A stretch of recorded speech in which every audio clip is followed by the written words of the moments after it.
5, 6, 7, and 1, 2, 3, 4, 5, 6, 7, and 1, 2, 3, 4, 5, 6, 7,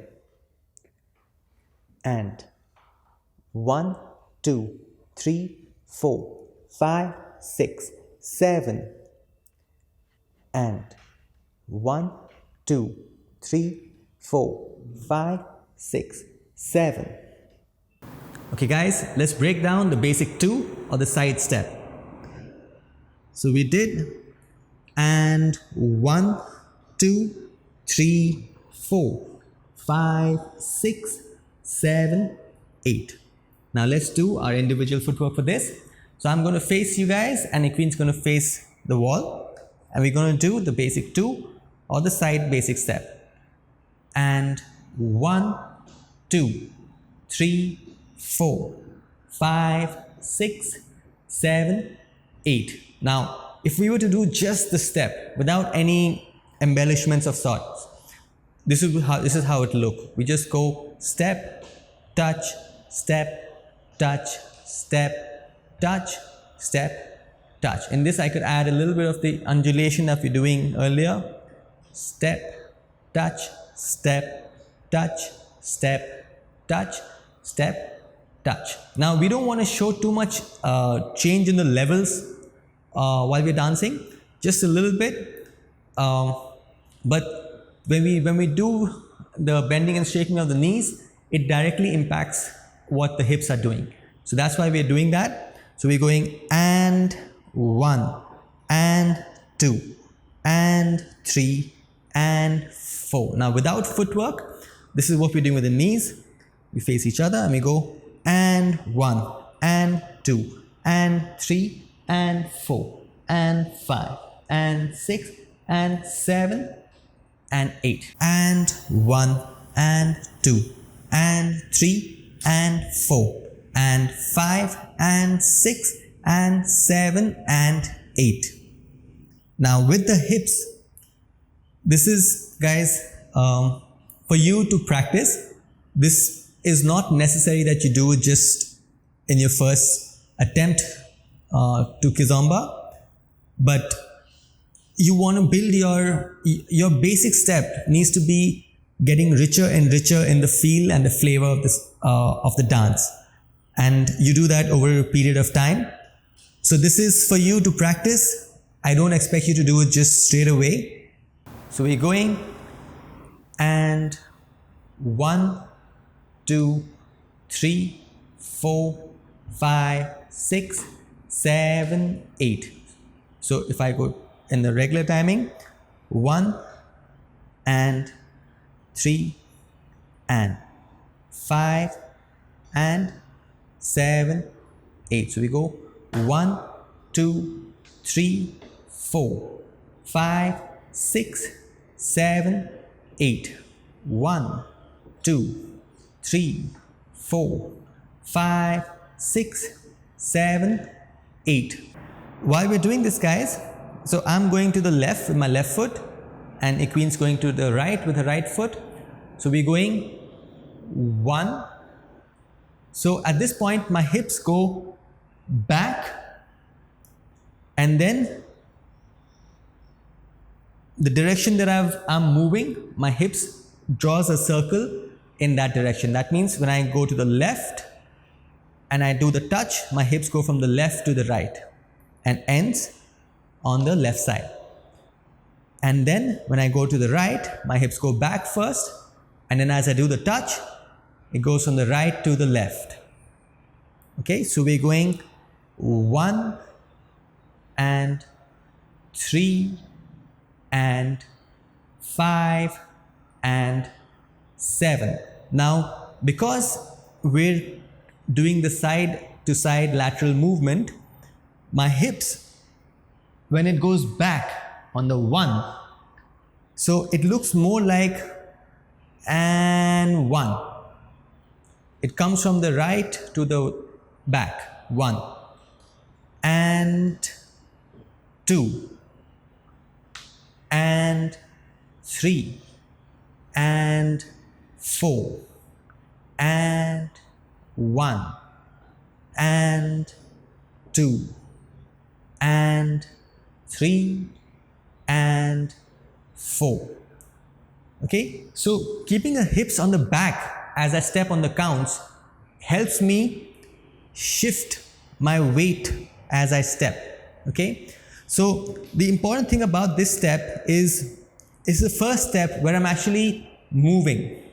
Okay, the half tempo that we did before this, the basic one, was a step in place where we're just shifting weight from one foot to the other in place.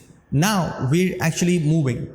So as I do this, I have to make sure that when I move, I put all my weight onto that foot on that count.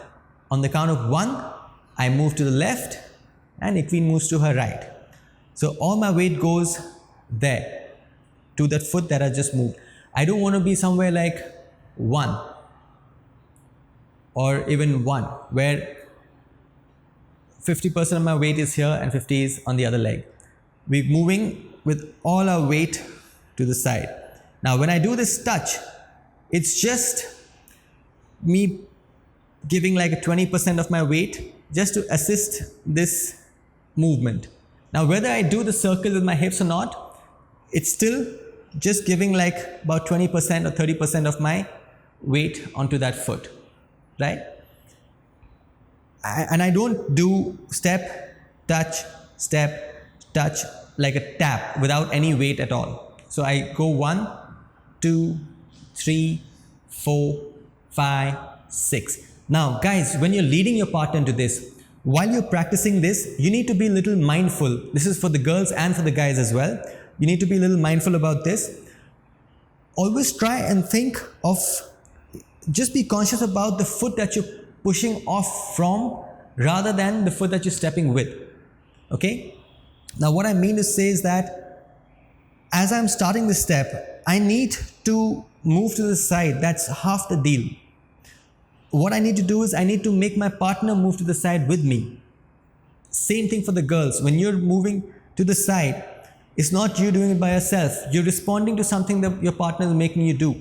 So to be really 100% secure in this step, I go and put all my weight onto, guys, your right foot, girls, your left foot, and press from that foot to push off that foot to help you change weight. All right. So my focus is a lot on the foot that I'm pushing off from as well. Push, touch. Now I'm going to, guys, now on 2 you're pushing, on 3 you're pushing off from your left foot and girls your right foot. 3, 4, and then 5, 6, and then 7, 8. So think about the foot that you're pushing off from rather than just stepping and thinking about the foot that you're stepping on with. So we're in the closed position, the closed embrace. 5, 6, 7, and I give a slight plie, which is a slight bend of my knee, and I push off to the side. 1, 2, 3, 4. Now I am not doing this. I'm not taking a big step to the side. It's just a small step.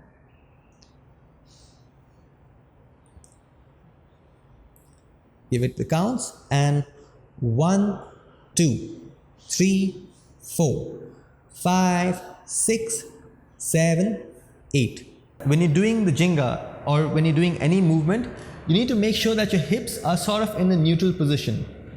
They're not out and they're not tucked in. They're in the neutral position. So when you're doing body movements, it sort of shows. You're not trying very hard, because if your hips are already out, then when you're doing a jinga, it's going to look really like you're trying too hard. Okay? So hips, you want to sort of do this against the mirror and see what your neutral position of the hips would be.